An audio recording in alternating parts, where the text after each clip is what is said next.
نبی کا قوسین کی حدوں سے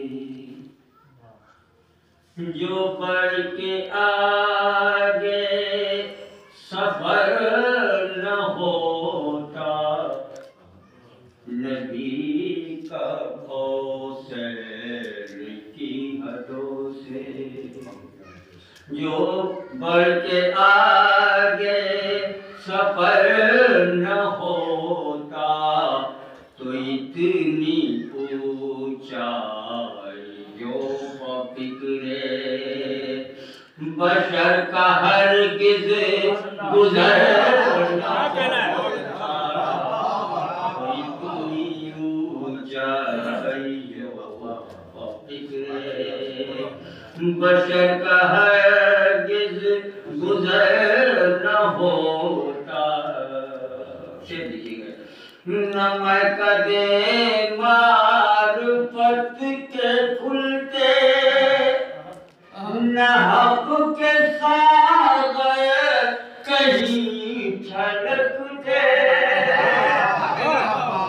نہ مہکدے معرفت کے کھلتے، نہ حق کے ساغر کہیں چھلکتے، زمین طیبہ پہ میرا ساقی اگر کہیں جلوہ گر نہ ہوگا، زمین طیبہ پہ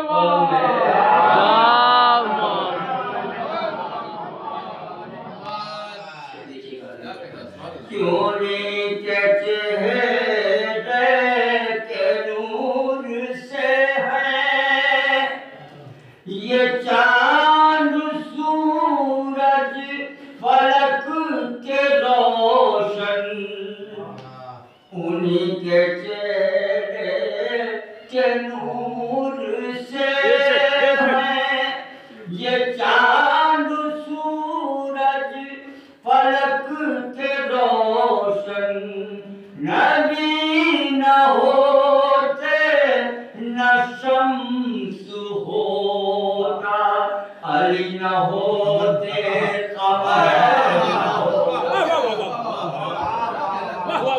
نبی نہ ہوتے نہ شمس ہوتا۔ کہ برف پر کتاب دی کے مورخوں نے یہی ہے لکھا، برف پر کتاب دی کے مورخوں نے یہی ہے لکھا، عظیم تھا معرکہ جو دیکھا، عظیم تھا معرکہ جو دیکھا، علی نہ ہوتے تو سر نہ ہوتا۔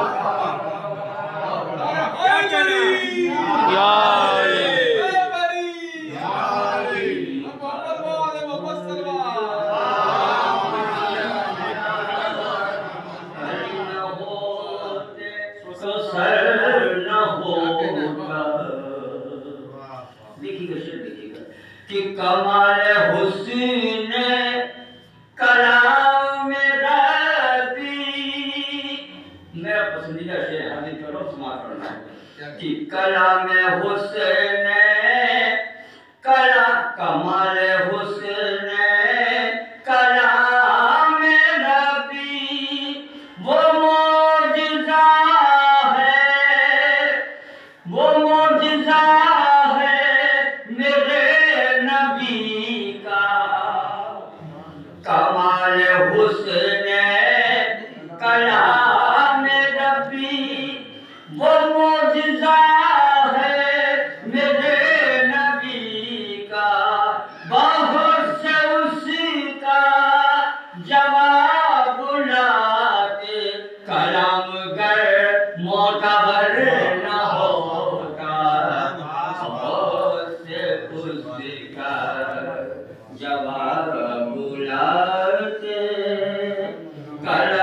گر معتبر نہ ہوتا. شیر سماعت کرنا ہے. دیکھیے گا ایک سوال بول رہا ہوں.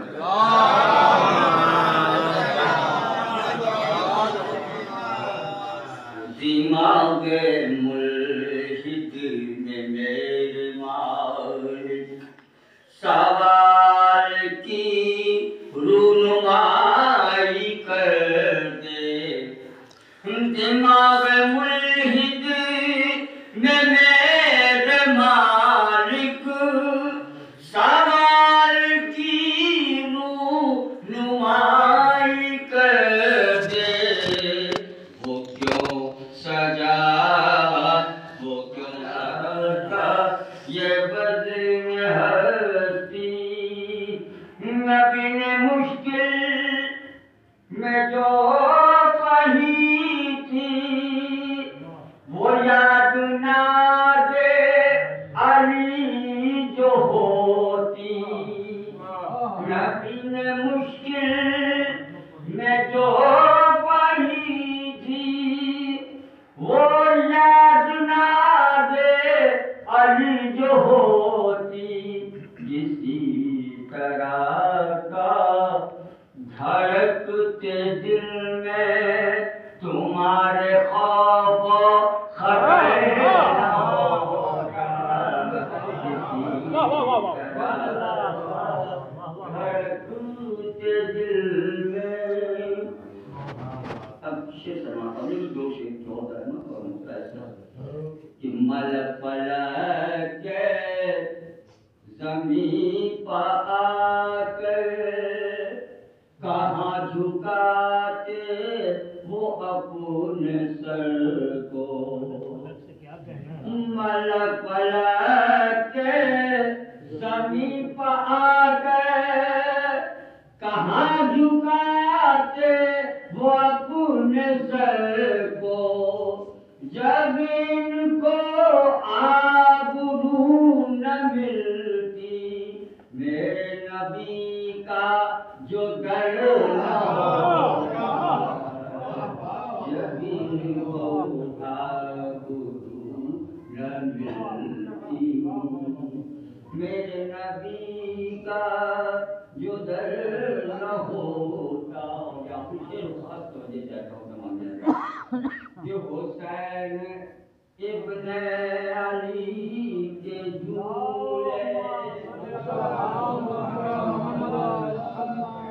حسین ابن علی کے جھولے سے خود کو کرتا نمس اگر تو. حسین ابن علی کے جھولے سے خود کو کرتا نمس اگر تو. دوبارہ فطرس تیرے بدن پر نیا کہیں کوئی پر نہ ہوگا. دوبارہ محمد والے محمد صلی اللہ.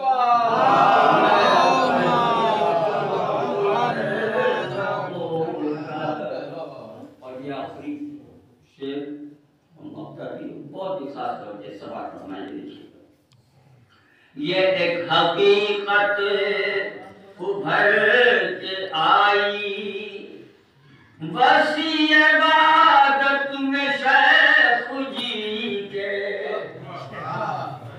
وسیع حقیقت ابھر کے آئی وسیع حقیقت ابھر کے آئی.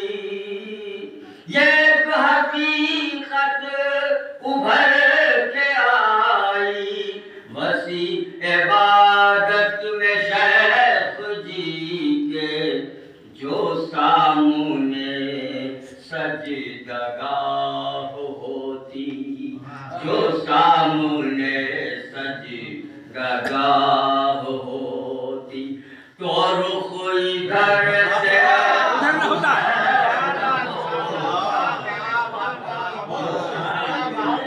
واہ واہ یہ حقیقت ابھر کے آئی وسیع عبادت میں شیخ جی کے جو سامنے سجدگاہ ہوتی تو رخ ادھر سے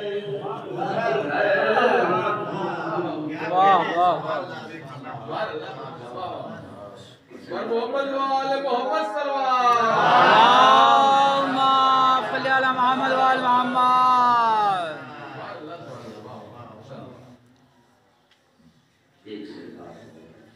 اللہم صلی علی محمد وآل محمد.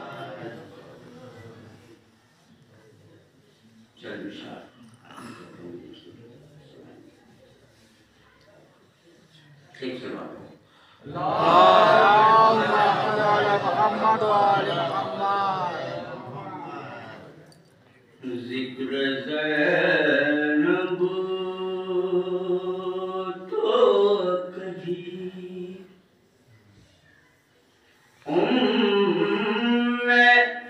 ابیہا رکھنا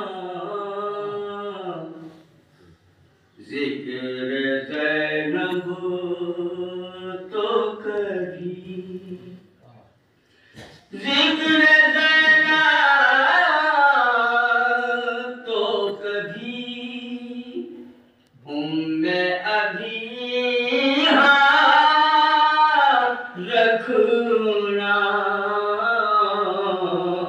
ہم کو ہر شام کی خاطر ہے سویرا رکھنا ہم کو ہر شام کی چہرہ حق کے لیے شیشے پا شیشہ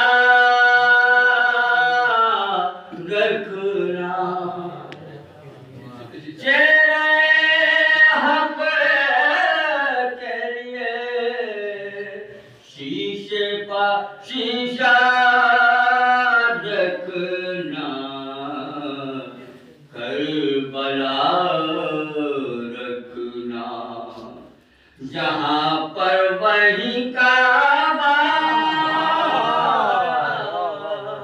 رکھنا کربلا رکھنا جہاں پر وہی کعبہ رکھنا. آدھی ڈاکٹر خیال ہے پہلا میں حاضر کرتا ہوں کہ چھوٹنے پائے نہ دامن اصول زینب چھوٹنے پائے نہ. یہ دو مصروں میں جانے کیا کیا بات ہمارے ذہن میں تھی جو میں نے یہ دو مصرے ہیں سماعت فرمائیے کہ چھوٹنے پائے نہ دامان اصول زینب ایک یہی دل میں ہوا وقت تمنا رکھنا ایک یہی دل میں ہوا وقت تمنا رکھنا. شعر آدمی کرتا ہوں کہ کم سے کم فیصد کی تصویر وہ بن جاتی ہے. کم سے کم فیصد کی تصویر وہ بن جاتی ہے جس کو آ جاتا ہے بی بی کا